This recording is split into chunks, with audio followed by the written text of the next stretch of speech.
windande goo Abajada Pular.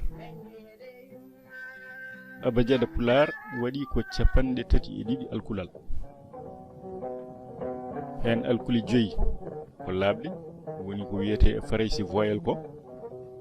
Hen alkuli nogasi jiɗiɗi ko muumi ɗum woni ko wiyete consonant men gartu hen.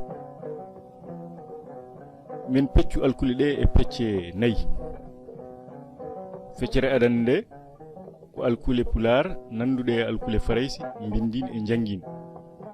Ɗen alkule ko 18 ɗen goni a ba da fa ga ha i ka la ma na o pa ra sa ta wa ya woni alkule tati labde a i e o e alkule 15 muumi kiddidde.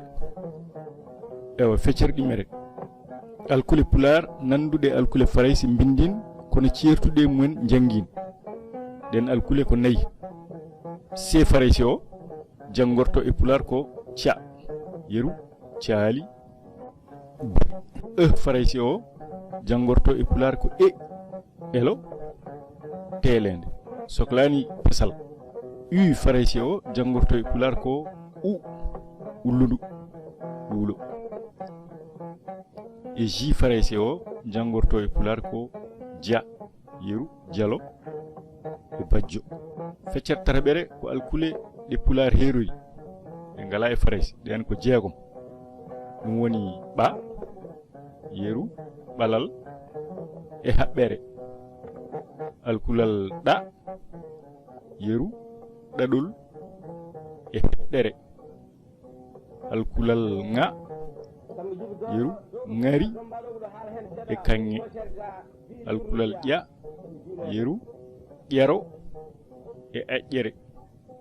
Alkulal ña woni ñaamde e siññere. E petal ngal ɗo hulɓumewal yeru nayi e bey.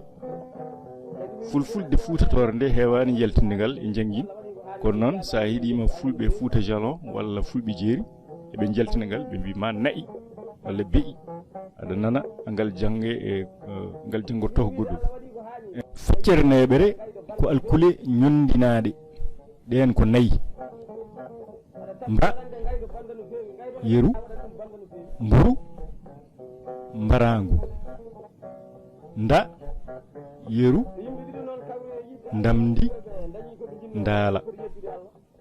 Nga yeru ngabu ngamri. Nja yeru njamdi e njaru. ene wonde ɗo alkule hen gotal kala ko alkule goɗɗe ndendina woni alkulal gotal ɗum woni alkule ñondinaɗe mba nda nga e nja. Ewa ene woodi noon feccere wonde ɗum ko alkule cewndinaɗe tan hutorteɗe e bindine he kono noon ɗe jeeyaka e Abajada Pular. ɗi ɓuri heewde ardude koye kelme luɓaɗe ko wayno arab ɗa o yeru qur'ana abri haqqe. Ewa che yeru nder sharia sharɗe. Ewa z nder zakat e zamanu. E x o woni h nder cheikh e ko nandi hen. ɗeɗo alkule ɗe cakkirɗen haalde eɗe kuutore e bindin kono bindin pular o kono noon ɗe jeeyaka e alkule pular.